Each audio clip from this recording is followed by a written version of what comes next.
what Coast has in mind. They have tried things early game, and Paler does go for the ganks, but recently we've seen people getting away with slivers of HP, which then kind of plays on your mentality of my ganks aren't working, I got to make more, and you just get yourself into trouble. Another mentality point I want to bring up off the Afromu point was yesterday, Sheep had to deal with a roaming support in Kiwi Kid, and he engaged really hard. Mash was not there to back him up at the level 2 all-in. Right. Then Kiwi Kid kept leaving lane, and they didn't punish Core JJ for it. They didn't shove him in. They didn't get the turret. Kiwi Kid was free to roam around the map after the bad level 1. And here, he's up against Afromu, who affects the entire map almost every game. Very true. Never stays in that lane. He's really an all lanes kind of guy. Yeah, Sheep can't be held and down. Ash have to be able to punish what Afromu does, or else he's just going to run away with the game. It's one of those supports that you rarely see where his effect on the game is astronomical. That's true. Something we'll keep an eye on. LeBlanc, Morgana, already out for Counter Logic Gaming. Lissandra and Rek'Sai as well. Definitely seeing the global presence of Rek'Sai within the last game and how big she can get. And Nick Smithy played that for the first time last week, or yesterday. Right. So that immediately draws a ban out of them. The Maokai for the top lane. Too much safety for Chris. They want to put him on something that they can get to him. A lot of teams have focused when he's not on that Aurelia. When he is, he's pretty slippery, but... That's the thing, though, is they might give Chris Aurelia in this game, and we were talking about comfort champions. He might be able to pick that one up for himself. Zion Spartan, on the other hand, he could play that as well. Haven't seen her too much lately. Chris has been spreading out that champion pool from Caston, Maokai, Gnar, Rumble, Kennen. So that Kennen, however, goes over to Zion Spartan. He played Hecarim yesterday. That got quickly banned out.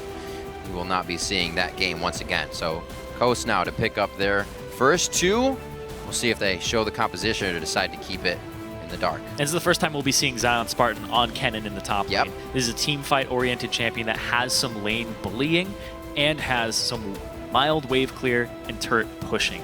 But Kennen split push is not very prevalent. You want the Kennen in the team fight. And that's something that Zion Spartan has become very good at this season. Which is weird, because that was not Zion Spartan before. And it was teams kind of being like, we'd love to change the way Zion plays, but then he plays Jax next game, right? And he does inhibitor and turret pushing, and he just splits all day. They said they wouldn't change him here, but it's kind of like he's just evolved naturally into what he does now. This isn't even his final form. He's still going. He just keeps growing. Now he's whipping out that Kennen for the first time. And that was the thing, too, is the split push. People are like, oh, he's pulling a Zion Spartan. He's ignoring the team fight, and he's going in. Even people who weren't Zion Spartan were pulling Zion Spartans. Now, he's a team fight monster. That he is. People are afraid when he enters the fray. And he'll be happy with his pick already. Can start to give a little more info onto the team and his 2 cents as they go down the line. Janna seen not too much lately, but Sheep's going to take his hand at that one. And we also have a Lee Sin. Well, we did see her yesterday. Good pickup for the Kennen, rather, but coming back because of him. Sheep on Janna, not going to have the aggression in the lane that they had the other day, or at least the type of aggression that Sheep has liked to apply as a player. And there we go, double lift, locking in the Callista. Sheep didn't seem too happy about that. Or maybe he just didn't mind, and they were like, well, we'll see what happens. Looking at the picks, though, that's reactive already, the Janna to a Kennen. So now they're kind of building a composition around what they've seen. And not the Lee Sin does it, too. Right. The Lee Sin kick, the Janna ultimate, you keep them out. That's a good point. If they wanted to shut it down even more, they could pick the Tristana. Like, you can use your Janna ultimate as the Buster Shots flying out, and then they get knocked back twice. It goes flying, it goes flying even further. But the thing here is they can pick a Graves to counter the Callista. They can pick a Sivir and shove the wave. They're going to go with the Graves, and they're going to try to counter this Callista. This is actually one of the best lanes against Callista, because in order to beat Callista, you have to auto-attack, trade her early, and wave clear. And Janna helps Graves do both of those. So, got that damage lockdown, or rather, CC lockdown, I should say, when Chris will be able to get in range. Hopefully he can. That's what Callista's best at, is kiting her opponents. Seeing what CLG will pan this out with. Last 2 picks to come in. I like what Coast has put in their inventory for champions in those last 2. As we were saying, it's going to help. Definitely in the laning phase. Afromu still looking for support this game. What's he going to be going around on? Thresh is still available for him. So is his Blitzcrank. So is Braum recently, but that seemed more of a composition pick coming in for CLG. And they go for the Zed and a Thresh pickup. 2 playmakers locked in for the last 2 picks for CLG. Yep. No real tank on this lineup. Smithy's the only one who will have that duty later on. But right now, it's all about split pushing with Link and then fighting with the rest of the team. So CLG have a really good composition for the way they like to dictate how the map is going to go in their favor. They can even 1-3-1 with Zion. Coast need to be able to react to that.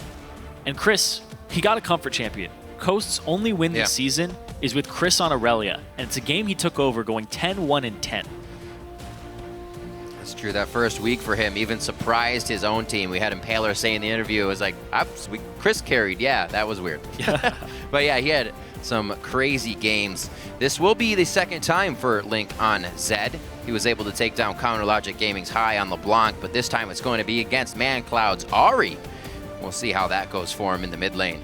Definitely able to keep safe and keep poking out that orb of deception. ManCloud hasn't had the greatest showing in the mid lane. Talked about some struggles being back on the stage that he's able to shake off, but they may still be affecting him. It's definitely a different environment than he was used to. Saying. See if he's adjusted in this time that he's been with Coast in the second half of the split for them. There are still games left for Coast, but this is the one that seals their fate. Yep. If they lose it. So looking at this composition now, has Coast kind of created that comfort / composition that will work together? It looks like it. It looks like they really went for comfort champions here. Sheep's Janna is basically right up in his top tier. Yeah. Mash has a good champion for him, up against Doubleless Kalista. And then Impaler on the Lee Sin. And came over to North America. He was able to become more of a playmaker. Yep. We didn't see him doing a whole lot of back when he was in Europe. That's true. A timely handshake that time. A quick half second is all the gesture you need to shake someone's hand. So we're about to get to our last game here of Week 7. We will see if Counter Logic Gaming can take down Coast, or Coast will get one of their biggest upsets here of the split. Before the shots start flying, however, on the Rift, head over to Twitter and show some team love.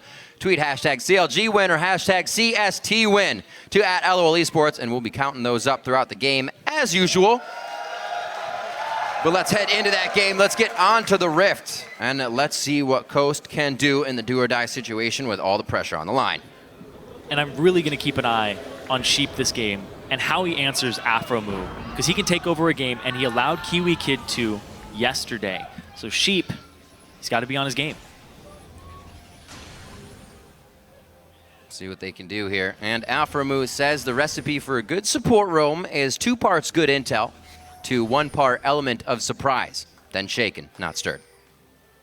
You also have to be James Bond when you go and try and gank mid lane, because if you gank mid lane, you know, flash stun, whatever you have, and then their team is like sitting there waiting for you to do that, you're screwed. So it's very important that you keep track of the support.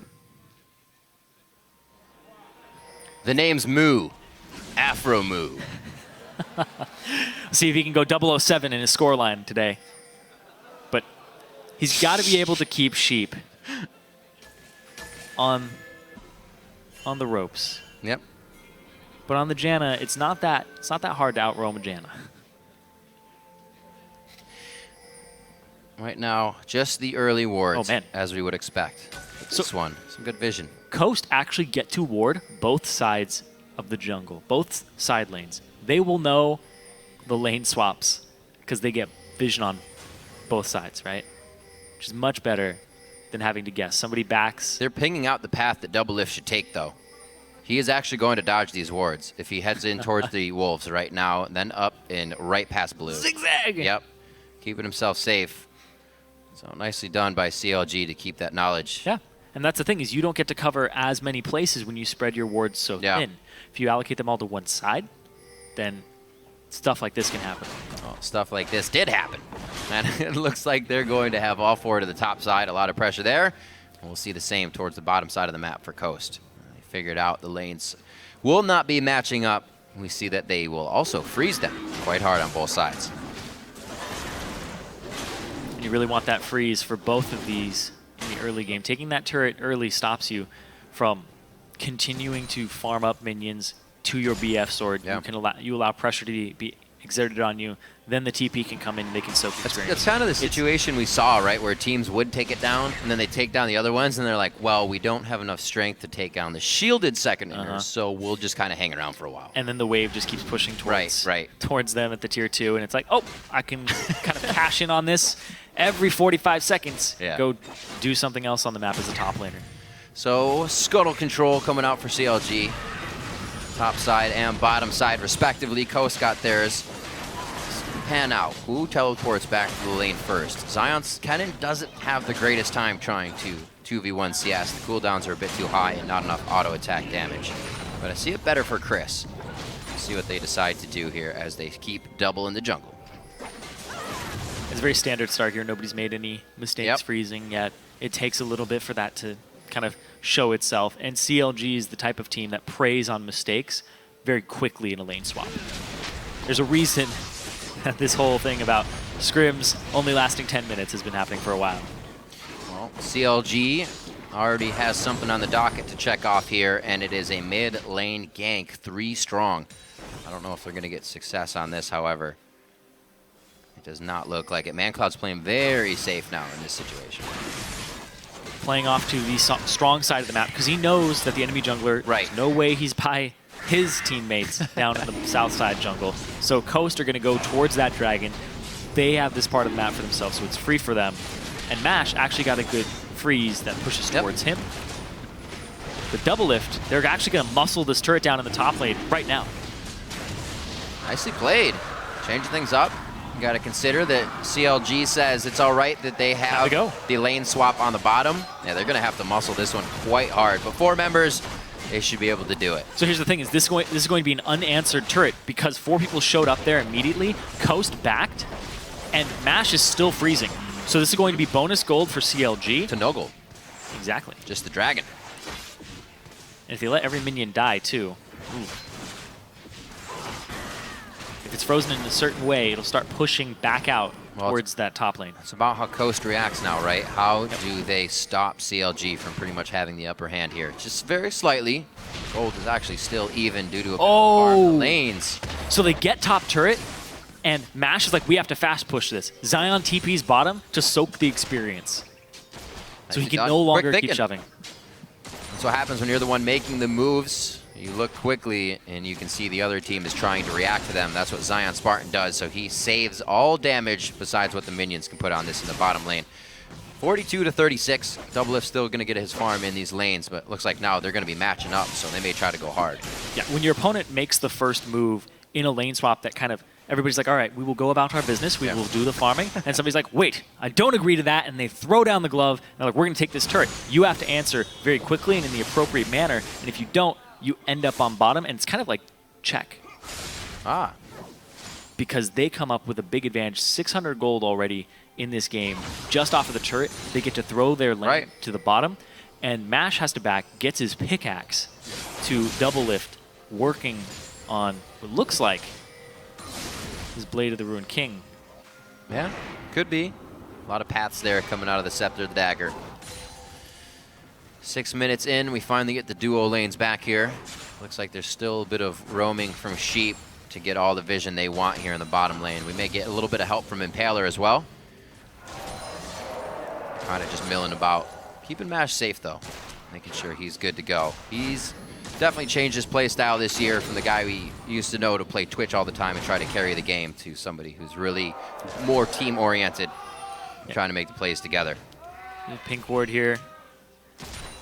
So Impaler knows that he's safe, but this is a relatively safe bottom lane, especially when it hits 6.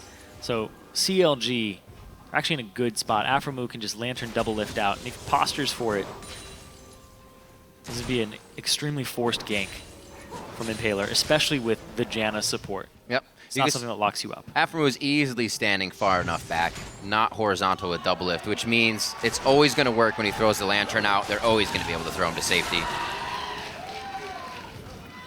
Got some Coast fans in the house. Oh, it's 53 to 47 on the vote. Got a lot of love out here.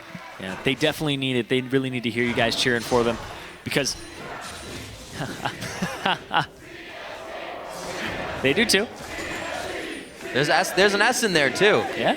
Yeah, I heard it. I was like, is that an S or no? It's back and forth. But regardless, you can see both fan bases really wanting their team to perform well in this. CLG, CX Smithy making his way down bottom. Afro posturing blind. Woo. Doesn't get the blind hook. Nope. And Smithy finds that pink ward.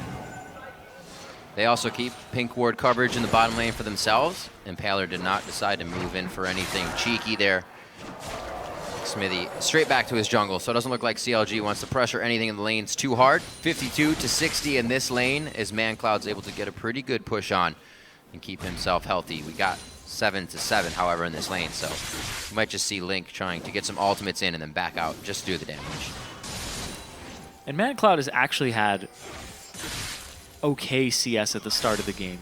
Yeah. Saw him out CS Bjergsen for a little the first bit. game. He had some really good pressure off the back of some jungle attention, but the way that he ends up playing the lane allows him to be solo killed quite frequently. Those 2 hits, he just took 2 free damage, and with Link chugging a potion, he's back up, so the kill could definitely be pressured there. Sion Spartan now 41 to 30 in the duo lanes that actually matched up quite fast again. Rather, the lane swap, I should say, that matched up quite fast. And that leaves him, looks like he's building towards the Haunting Guys to start as well. Zion's got this huge wave that he gets to push out. Now he gets to do whatever he wants. He can leave the top lane. Chris would have to answer with the teleport or risk losing all of these minions. Aurelia's wave clear is very, very low. And instead he's going to stay and he's going to continue to just get more items, heal, or farm up, and then get to those item break points where he can just shove him in even harder and then be more effective in the team fights. And you can actually see right now, Smithy walks over a ward from Chris, but he's pressuring that top lane immediately. And Impaler is trying to answer in the mid here.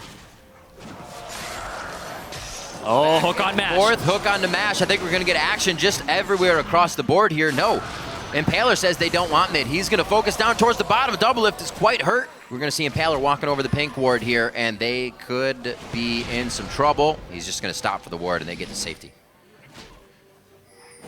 Good pressure coming in from Mash and Sheep. Probably would have thought that CLG was going to be coming out in the engagements in that bottom lane, but they handled that hook nicely with the exhaust. Yeah, this bot lane matchup is actually very difficult for Kalista. So Double Lift, he's actually allowing this to leash itself so that he can get the lifesteal from his Vamp Scepter, and it actually has more effective HP because it keeps going back and forth. Ooh!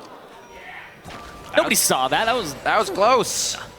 Saw the flash and the hooks, Irene. Yeah, the attempt to make a play there with the exhaust down and Double Lift at half HP. Yeah. It's a bold move from Afro Moon. It was. His gadgets aren't working just right. He hasn't calibrated them yet. And once he gets that going, he'll be in 007 mode. 10.5 into this one. Pretty close on gold. It's just that one turret that CLG was able to put down. And it seemed like they did it due to that current situation. Now they're trying to find a little bit more into the mid lane. But that's a blue buffed Ahri. Probably just dash away.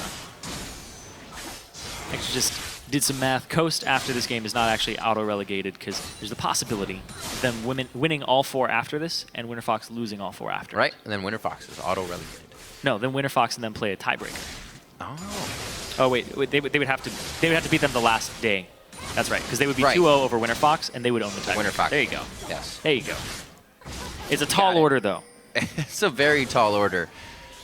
They need to turn on the afterburners for the second half of this split here in the spring. I think Smithy's starting to get his Raptor down so they can get more coverage out, which they're already starting to push forward. Looks like they have advantage of that Wisp as well. Another Dragon, second one of the game. This one to CLG with really no movement available from Coast to go onto this one. So CLG start to make their moves. Obviously, we're really okay with just giving up that first Dragon. They lost practically nothing and knew that the map control would be theirs just a little bit time later. Nicely played. The gold lead almost stretching to 1,000 now. And we'll see if Link starts to get his roam on. We'll see how these lanes start to pan out. It's been pretty quiet on the home front here at 0-0. But this is how CLG games have been going, where they'll get a tiny lead off of the lane swap, and we saw them not get, oh, Link! First blood, but the plays, oh, so close! Link taking a few turret shots, but gets ManCloud first blood. Didn't need Afromu on the side there. Yep, 10 minutes shorter than it was the other day. But right now, ManCloud in this mid lane, I can't remember how many times he's been solo killed in his games during the laning phase. He's so catchable and so exploitable in his play. Right. Especially when he's up against a Zed. Well, highest kills, right, for a split. He was the guy that was able to do it. He definitely likes to kill people. And when you do that, you're going to put yourself into a fighting situation sometimes. I guess everybody's been able to get his number, though. He's not up coming in out CS, for him. too. Like, he's up in CS over his lane opponent. He's in a good position. Oh, and then he forces oh dear. Oh, the TP. They really want Impaler. Fade's call in.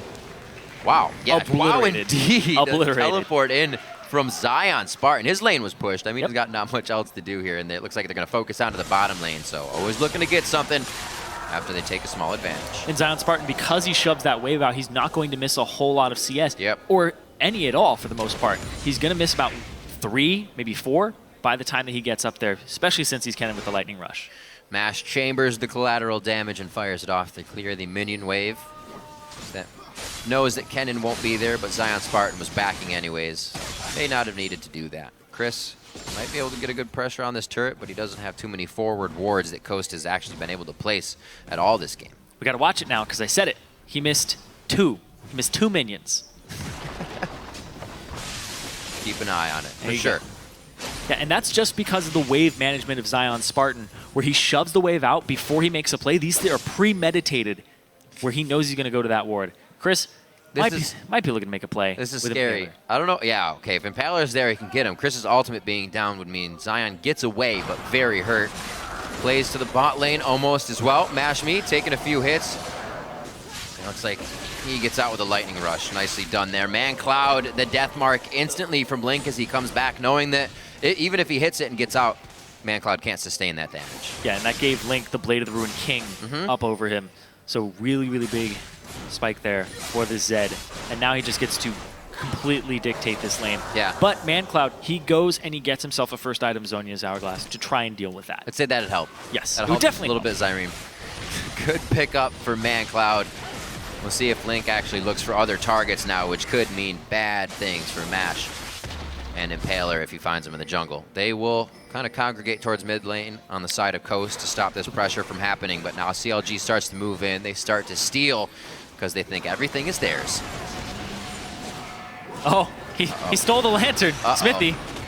Here comes the collapse, the TP. What a box. They can't really follow up Chris here. He gets absolutely taken down. ManCloud flashes in. He has no ulti. Spirit Rush is down, which means that flash puts him in the fight to be cooked up here by Counter Logic Gaming. Doublelift does get taken down. That was a flash in monsoon for Sheep trying to make an incredible play that was very hard to be made. Zion Spartan gets to shove the top lane, though, because of the waves from Zion Spartan. This guy is really good at his top lane wave management and knowing how to set up a fight and when to just shove the turret in. Now he's back to Zion mode. Yeah. He switches. There's a team fight? Where's the team? I don't care about it. Turn it on. Back to the split push. It's not necessarily the Jax sound, but it still works. The turret falls down. That's the sound they're really looking for. And we said CLG's last game was pretty clean. This one is getting swept up just as clean as well. Yeah, no mistakes in the early game. They take the turret, they get themselves a 600, 700 gold lead, and then they take fights when it's opportune for them. Yep. They take skirmishes and fights where they have a numbers advantage. The solo kill in the mid lane also opened up the map for them off of the back of Link. I'm looking for even more right now. Deathmark up. Look at, they have the wards that are up here. Chris did not even have a ward there. It's going to be a good bit of damage. The Deathmark lands one last Q. He flashes for it. Gives him a quick spin move and takes the Shadow ultimate right back to Smithy. Link is going to take over this game very shortly now. Here's the collapse around them, though. We said, when would Link start going for other targets? Oh, my God. Oh, right back into him with Fate's Call. Is he gonna turn it? Gets absolutely shredded by that. Randy hits the next hook as well, but they can't follow up. ManCloud runs himself down from the mid lane, but now look at the mid lane. That's going to be Zion and Smithy getting a push on if they want it. Immediately, there's an opening, and immediately they're like, all right, we're going to make some creeps die to the turret and deny experience. Even that is just a tiny lead. You do that. Both. You do that over and over and over again, and you slowly create a gap of CS lead, experience lead over your opponent. And CLG are really good at doing that repetitively. Yep. Like it's very patient play from them. They don't get very impatient with that where it's like, oh, I have to shove this turret down and overstay for it.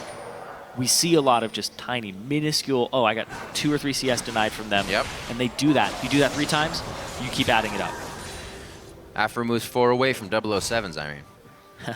It's close. He's going to do it this game. He's going to do it. He's going to do it this game. I believe. He said he was James Bond. Afro Moo isn't a liar. Oh no, Afro Moo could go down. He flashes out. He's safe. That was his clone. He used a clone gadget, got out safely. Coast almost figured it out though. They want these kills. They're still trying to make plays, not putting themselves out of this just yet, but it is going to be tough to make these plays work. CLG going for Dragon here. Maybe enough of a distraction that Chris can get this top turret, gain a little bit back, and hopefully spread some gold out to the team. Dragon will not be contested here by Coast. And again, to the top lane, the turret gets saved. Zion's teleport is ready to go. Yep, all that delicious farm there. Crazy. He's missing hardly any this game. Like Zion to a minion wave, it's like moth to a flame. One day, he'll find it. One day, people will punish him for these things. Yep. They got to be in position for it first. Yeah, you have to set up for it ahead of time. Take somebody out as soon as they teleport. You're like, oh, he'll farm the lane, and then absolutely taken out. Ooh. A nice over-the-shoulder hook charm there, coming from ManCloud. Got the ultimate, right? Yep. The ultimate was used, so that is big. We saw ManCloud not afraid to kind of flash in last fight with that down. He may not do that coming up on the next one due to the results of the last situation. But these guys are kind of reaching for their kills, and it's starting to cost them. CLG don't overreach for kills too much. Smithy was in a position to ultimate there to chase down, possibly let Link collapse, but it's not worth it for the possibility of a kill. Right. CLG likes guarantees on things. There's even times in this game, or in previous games, we've seen Alframu get that hook on Mash or Impaler in the bottom lane, and then they didn't take it necessarily. ManCloud came out of the brush just after. It was the right decision. They don't always go hard. Like you said, it's when they know they can take it. Looks like it is going to be a Bloodthirster after the Hurricane built up from Double Lift. All right. So he is going for that attack speed and a little bit of sustain for himself. So the Vamp Scepter worked out perfectly because it allowed him to stay in lane even after getting chunked down, despite it being his second item. You usually see this type of build from a Kalista with the Runettes Hurricane, just because it's so powerful and synergizes so well with her kit. Bloodthirster versus Blade of the Ruined King. Oh. Depends on the matchup. Chris basically pulls out his swords early, but Mash, Mash, he gets stunned. They had a ward that saw Double Lift and everybody coming through, but still, the roam was started before Mash moved, and CLG is able to pick it up, even though that Coast is trying to set up the wards. Top lane works out for him, though. They force off Link, and they're able to grab a turret, but that's their first one of the game at 20 minutes. Yeah, and Zion had to go to that bottom side of the map, makes a play for his team. He loses top turret, and Link soaks up the minion wave. They do not let these minion waves die without somebody soaking experience or gold.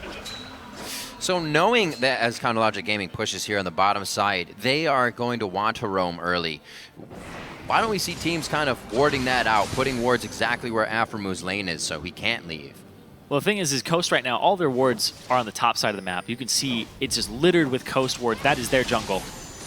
Nobody can tell them differently. That's true. But the bottom side is all CLGs. They have so many pink wards set up that getting control of this would take all the members of Coast, and CLG will push your top lane at that part. Once they get their foot in the door, it's really hard to get CLG out of an area.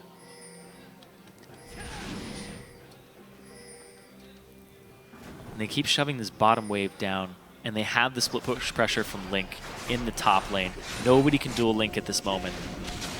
So they're going to have to use more than one person. But look at that. They see 2 people there. That's go time to shove this turret because they have a numbers advantage. CLG likes guarantees.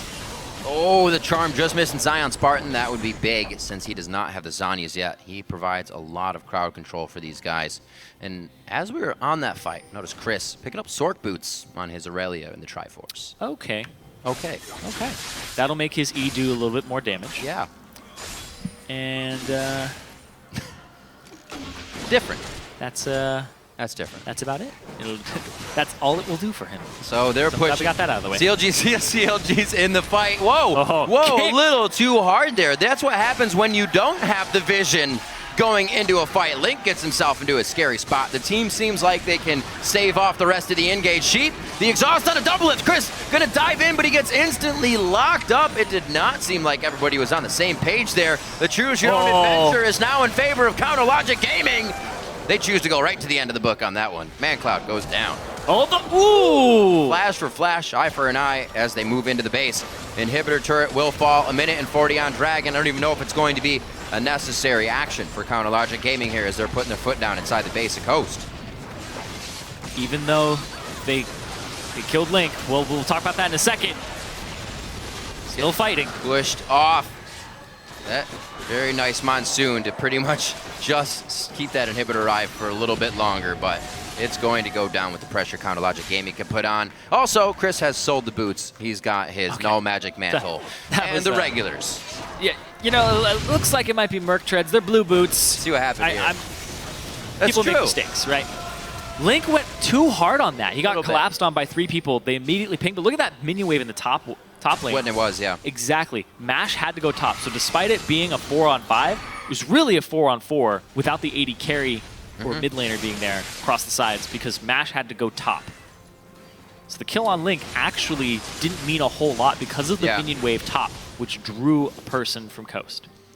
He's 2-1-2 as well, so not too much shutdown gold would be going over to Impaler. Looks like he's going to get himself a Randuin's with some of that gold. Youmuu's, and looks like it's going to be a last whisper quite soon for Link's Zed. Also those mobility boots so he can get himself from lane to lane to make the plays. CLG continuing to stay on their extended part of the jungle. They've taken over from Coast now. This has been theirs for pretty much the last 5-6 minutes. Looks like they're going to use it completely to keep getting fights on Coast from the side. And Dragon. Yep, Dragon 3 for CLG here. Coast around the Baron. Do it. But they're backing. Do it. Do it. It would be real, they'd have to rush it like right now. Yeah. Just because of the fact that they have minion wave shoving into their base on the bot side, the opposite side of Baron. And Zion Spartan, he's going to be in this top lane, clearing this wave that's been slowly pushing back towards him because it bounced off the turret. Sitting on a ward. All right, CLG's getting a little too ahead of themselves here without clearing out what's around them. They just walked past 2 big wards towards that red side. I think it's going to be seen. Yeah, Smithy gets them. All right, playing it safe now, keeping everything in mind. Actually, one's going to see them, and it's going to be Coast positioning themselves correctly. They have to get the right fight, though. I don't even know if it can start on their terms. It has to really be a bigger mistake than just Link dying. We saw it with him down. CLG is still able to pressure. Yeah, it's 25 minutes in, and it's a 9,000 gold lead in favor of CLG with very few ways to come back into this. Not a whole lot of playmaking from a support on Coast side. It's really Impaler and ManCloud. And ManCloud's he's not stacked in damage just yet. Right. An Impaler would just be a setup for somebody. That's a big thing as well. If ManCloud sees situations like this, if ManCloud was bigger, that's his kill. That's somebody popped out, but Bjergsen kept him down. Solo kills in the mid lane. It makes it tough to have that solo lane carry when the other team has won both of those. Yeah, Link did a really good job of keeping him down and blowing him up and taking advantage of his aggression early on. It's true. ManCloud likes to get in for that CS, and he was keeping up to par with Bjergsen. Or rather Link. Yeah, but immediately shot him. Bjergsen. I mean, he was ahead of Bjergsen at one point. This time, he was ahead of Link, and almost the exact same thing happened. So true. They will continue to get all these waves crashing in. I don't know when the last time we really saw CLG on their side of the map, and it's going to be Baron for them. Contested only from the side of Raptor here. ManCloud, he's standing on the ward, but still gets the hook. Exploded.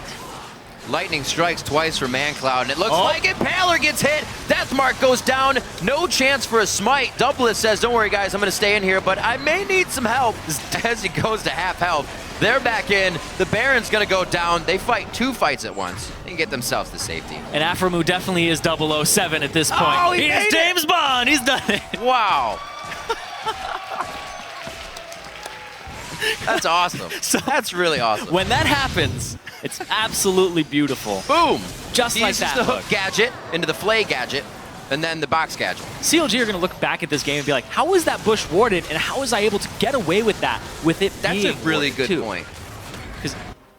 You get the jump on that guy. You see him. It's like you have to think ManCloud said, I'm going to charm this guy, but there could be a hook coming at my face. There is a cast time on the charm, so he roots himself in place. And yeah. Aphromu's already started the hook up.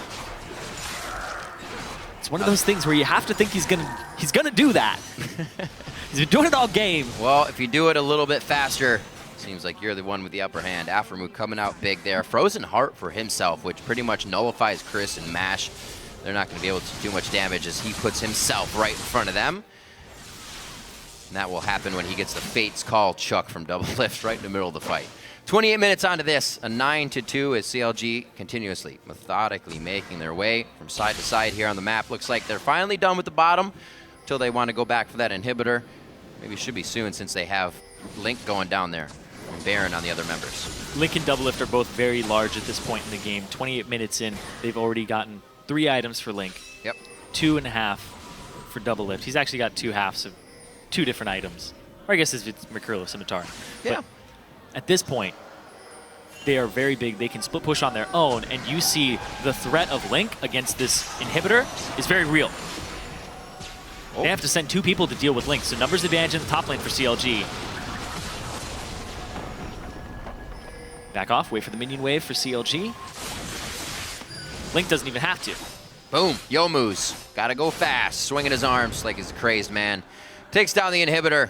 CLG easily spreading coast in now. It's just not something that they can deal with. How will CLG put the finishing touches on, though? Is it going to be that Vault Breaker, Assault and Battery onto somebody?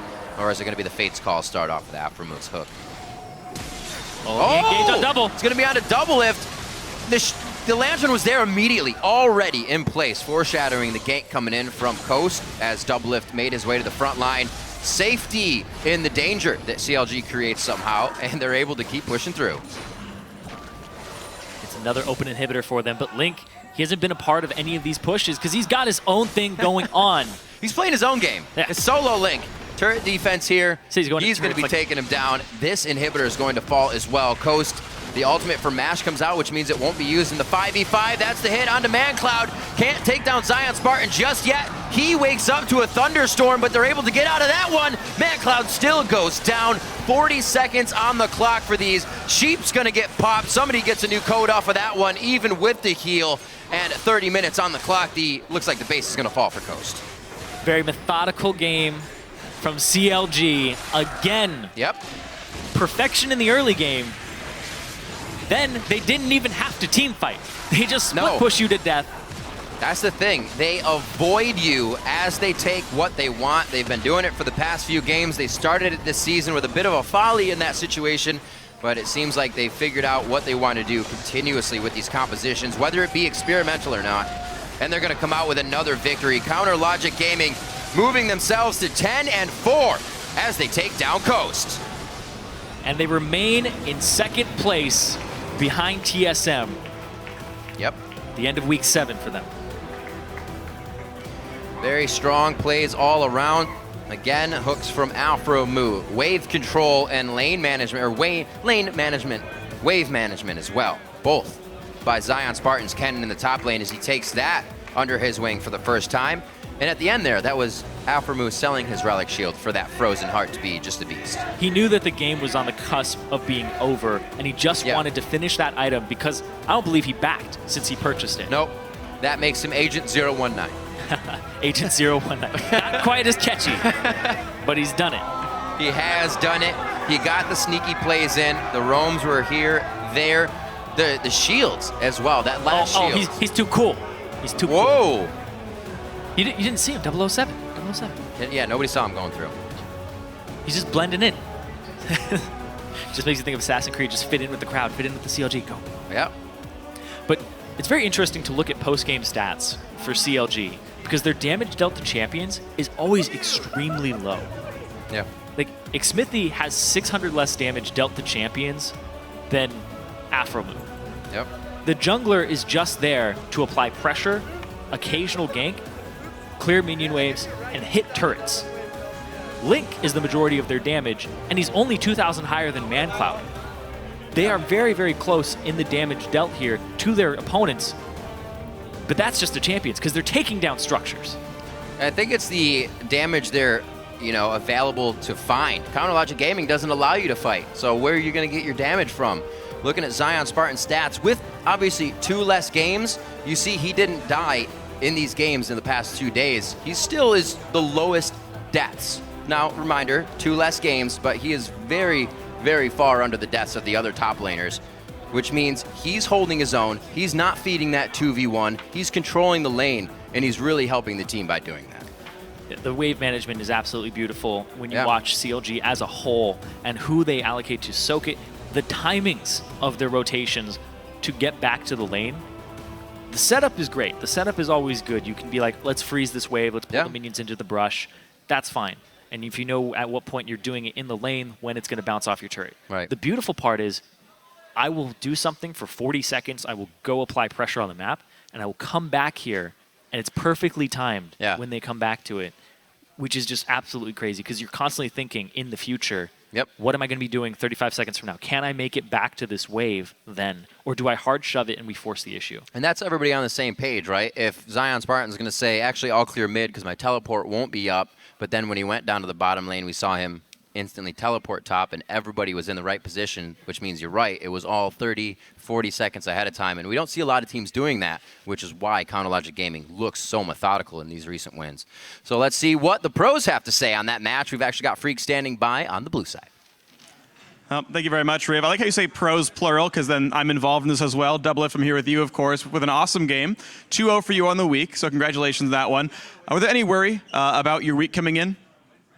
Well, we had Gravity and Coast this week, so it's just like, as long as we don't suffer like a huge skill loss in the last couple weeks, then should be fine. Even though our team fighting can be kind of poor against the top teams, it's, I guess, sufficient against lower teams. So we weren't worried at all, no. All right, well, good job on that one. So this puts you 1 game behind TSM in second, 1 game above third place Cloud9, another 1 game above Team Impulse in fourth. There's a pretty close playoff race for the top 4 spots. First, how do you think you stack up against those 4? And 2, how secure are you in getting that first round bye in the playoffs? Man, it's so hard because like we have our last game versus TIP and TSM left in the split. The other 2 games are what, Dignitas and Teammate. So it's like not as important. But anyways, all that really matters is if we can fix our problems, because everyone hails us as like the best team in NA. And I don't know if that's true, but it can be true really easily if we just like stop sucking with like 5, 6K gold leads and just lose fights that we should be winning. I think our decision making is quite good. And we take fights that we should be winning, like strategically. But then when it comes to the actual execution, a lot of our practice time is wasted. And so we don't have great team fighting synergy yet. But we're working on it and focusing on that primarily in scrims, because I think we have our early game and team comps and everything well fleshed out, unlike the other top teams. We'll just have to see, I guess, in playoffs.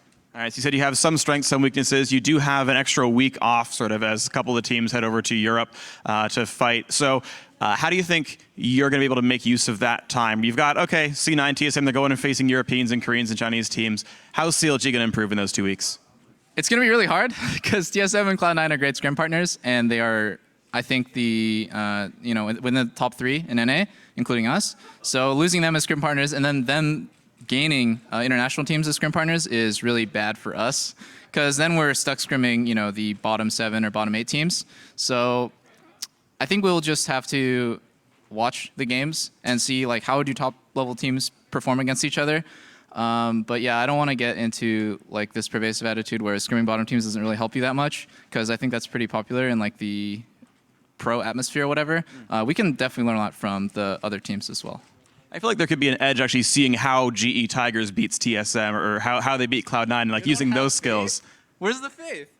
Okay, yeah. I mean, maybe you can learn how to beat Korean teams. So when you make it to Worlds at the end of the year, you'll be like, oh, I'll just do what these guys did. That's how it's going to go? That's right, dude. TSM. Bay Life.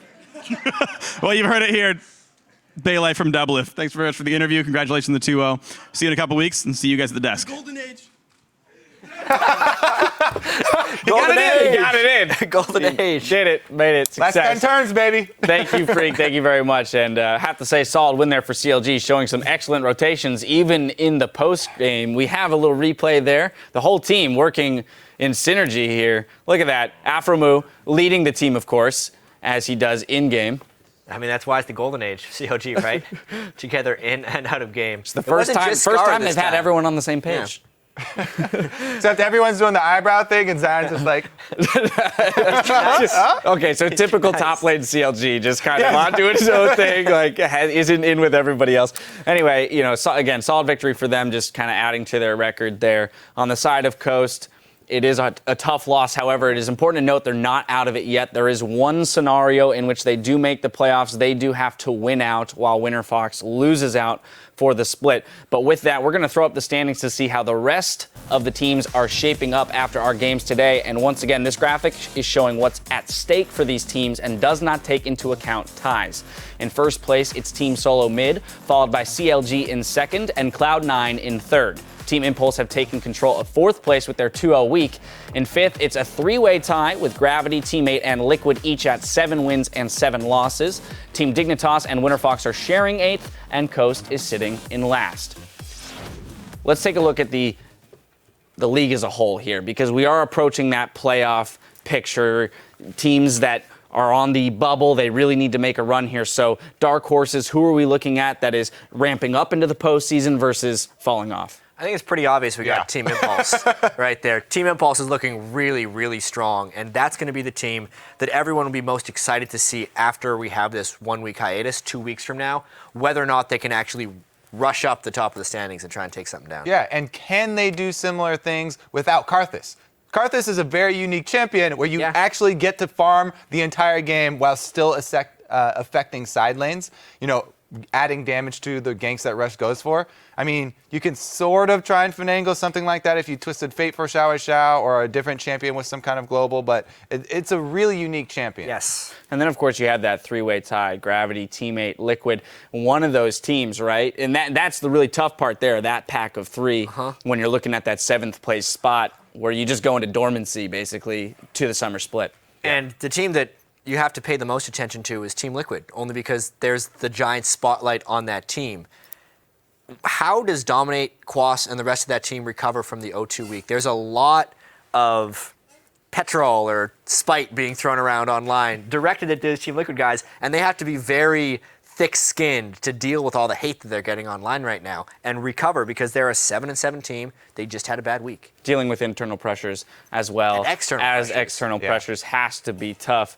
And then, of course, you have at the bottom side of things that tie in 8th place, which is going to matter when you're going into the promotion tournament, rather, and staying away from that 10th place slot. And Winterfox, I mean, with that possibility of losing out, there has to be a little bit of fear there with the roster changes. And there's a similarity here. Both of these teams with these, they're Winterfox swapping around their AD carry, their coach and stuff, and then Dignitas still haven't decided on a jungler. We're almost done here with the whole split, and is the Zinging coming back? Yeah, and it's a strange focus to go as well, because they are 2 games out of the playoffs with 4 to go. Depending on how their minds are set, whether they're saying, man, I hope we don't fall into 9th place, or whether they're angling themselves towards the playoffs. So make those last 2 weeks pretty interesting. Yeah, and I think the team that has the most positive attitude, that is sort of down there, is Gravity. In that 3-way tie, I feel like they have a really good chance. Just as far as the mentality of the team goes, they seem to brush off losses pretty easily and refocus very quickly. All right, well, all of these teams do have 2 weeks now to kind of get their affairs in order and make a late surge here coming into the end of the split. Now, this week there were a ton of high-caliber plays, but we managed to pinpoint a few players who stood out in their positions. So we're going to start off in the top lane with Zion Spartan. And honestly, this has mostly to do with his knowledge of the top lane and his ability to manipulate minion waves. That 81 CS differential he had at 20 minutes against Hanser in what should have been a bad matchup as Hecarim versus Lysandra is the main reason for this list, as well as a solid game he had against Coast. And then we move into the jungle where we find Rush. Oh, yes. Big fan of Rush. Huge improvements over the season. The shot caller of the team. Also, able to jungle effectively both in lane swaps and standard lanes, controlling the entire map for the team. Big part of that 2-0 week. Huge improvement on his part, and his companion in the mid lane is going to take OP Xiao. Yeah, he did it. He farmed a lot of minions, but in a really impressive way. He had some solo kills on a Corki. He was starting tier every game and never getting poked by Zed. And he never even used Karthus' passive, which is the most impressive thing in 2 games. And who would have guessed? We have another player from Team Impulse at the AD carry role, Apollo. Right, another big part of the 2-0 week. Just look at that score line. Very impressive from Apollo. The name change from Wiz Fusion. This entire season he's been playing much better, but he hasn't received as much recognition as the rest of the star-studded team. Yeah, really that whole team stepping up. And then finally rounding it out, we've got our support, Lustboy. Yeah, I mean, I'd say the most impressive thing he did against Teammate was hold his shoes up after the game in victory. In all honesty, though, Lustboy, solid as ever. He got a few more targeted bans against him this week, but was able to still be a top-tier support. Yeah, good to see him adjust to that targeted bans. Taking our top honors this week, we're going to go with our MVP, Rush. He's a player that always swings for the fences, and this week he was hitting some home runs. He had 2 great games this weekend on Vi and Lee Sin to help his team secure their first 2-0. Definitely concur. I was a big fan of Rush. Very, very small mechanical mistakes once in a while on Vi, but that was it. His overall game plan, coming from the jungle, huge control for that team. And once again, as we said, huge part of that really big weekend for them. I think part of it too is the improvement that we've seen over the split, and that it's finally manifested this week because he has been the point of criticism for that team quite often. Yeah, and the improvement in his shot calling, not only his individual play, he set up kills involving players from different sides of the map multiple times. Well, congratulations to him and the rest of Team Impulse on a very solid week. Now, a quick note on programming. Next week is IEM Katowice, so our Week 8 coverage will return on Wednesday, March 18th, with new episodes of the European and North American Challenger Series, as well as a fresh, out-of-the-oven episode of Primetime League. Then the European LCS will be back the following day with Elements taking on H2K, followed by the Copenhagen Wolves versus Unicorns of Love. And the North American action will return on Saturday, March 21st, with TSM facing off against Gravity. After that, Winterfox will battle it out with Team 8, and Team Liquid will challenge Cloud9. That gets underway at noon Pacific and 8 p.m. Central European time. Now, for myself and the entire live broadcast crew, thank you for watching, and GG.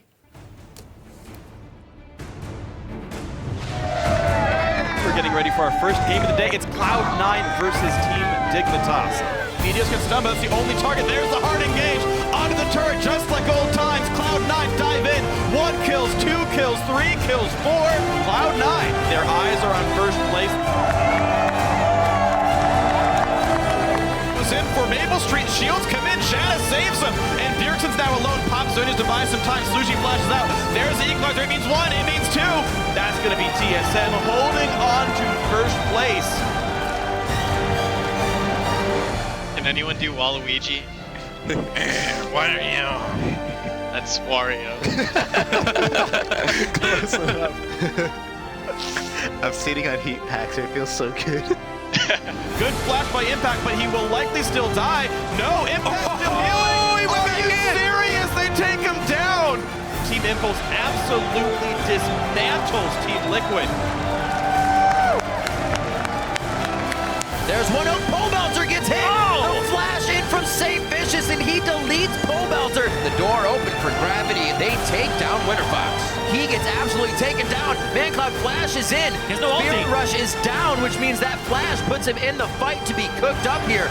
Counter Logic Gaming moving themselves to 10-4.